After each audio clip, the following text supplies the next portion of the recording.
Welcome all. So in this tutorial we shall complete what we set to do in the last lecture.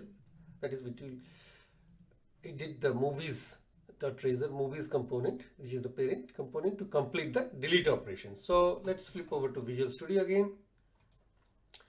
Now here I'll have to work on this parent component movies.razor.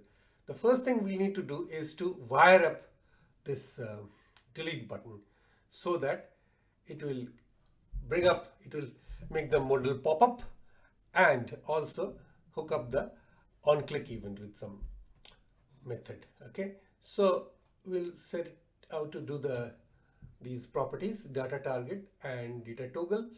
So let's start completing the wiring up of this delete button. So you have got this class button danger and value delete. Let's start writing data target. Now data target is, let's see, the target data is confirm delete model. That is the idea of this confirm delete model. So hash confirm delete model and data toggle is again model. So data toggle attribute, data toggle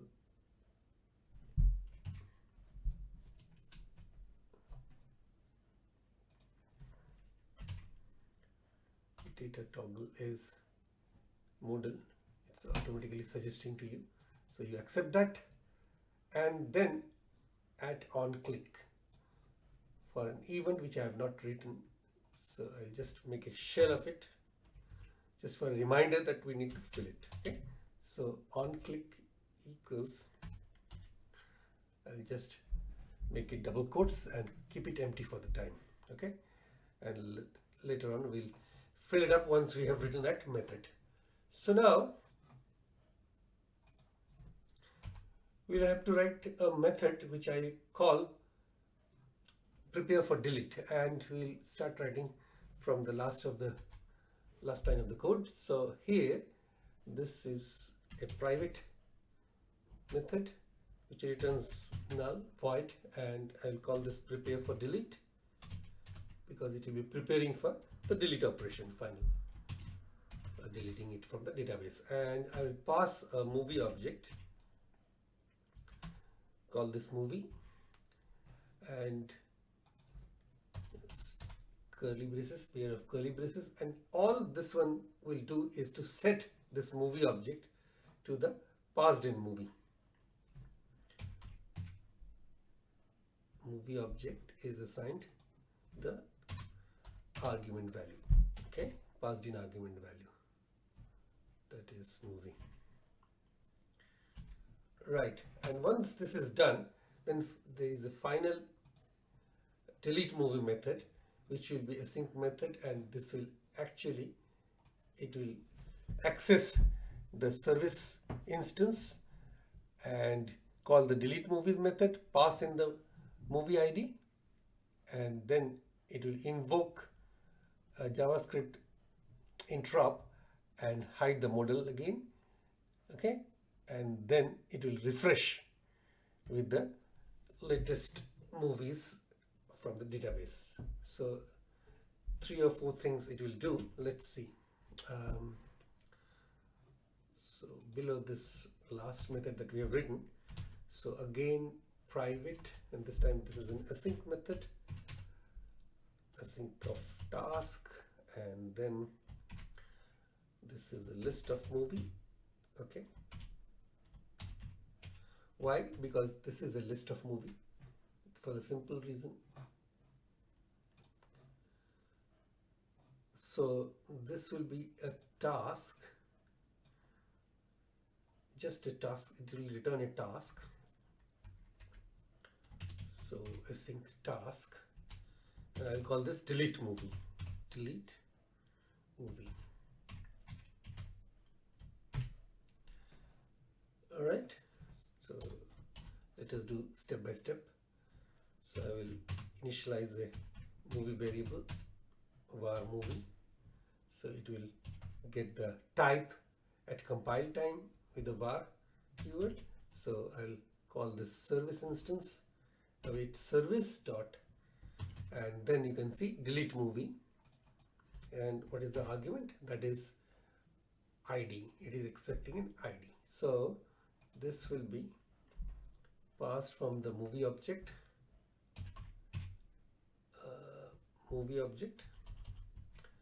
dot the ID. All right, from this movie object that was set and passed for deletion. Right, and then await. There is no argument given that. Okay, that's fine. That is foolish.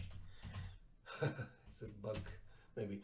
Anyway, so anyway, we are going to call this JS runtime. There is an instance of JS runtime to be called here. So let me see if it is there or not. It is not there, so I'll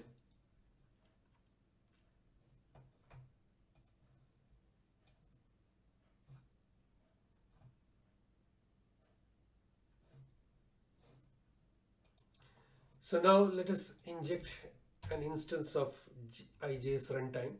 So at inject, because that is required, and it was not there already, IJS runtime,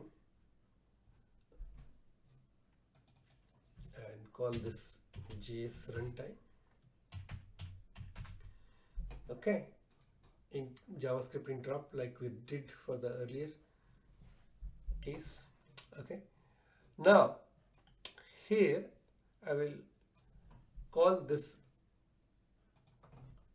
JS Interop. So JS runtime instance,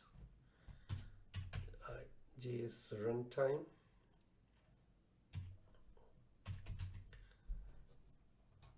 so let me just check JS runtime. Let's put copy from here, better, just so that we can avoid any typing mistake, avoid.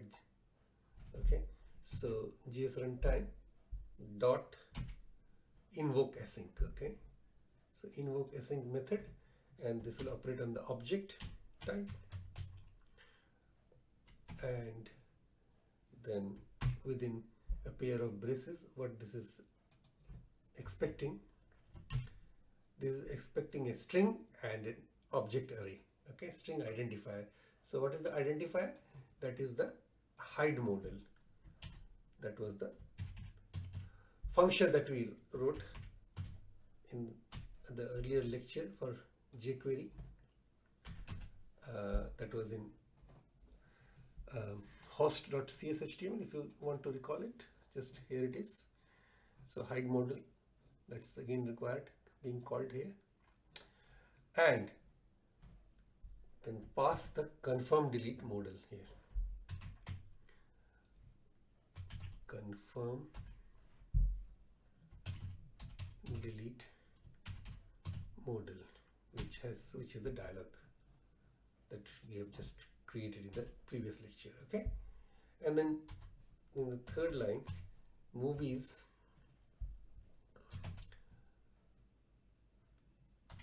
will be refreshed after the deletion. Okay, so you need to get the refreshed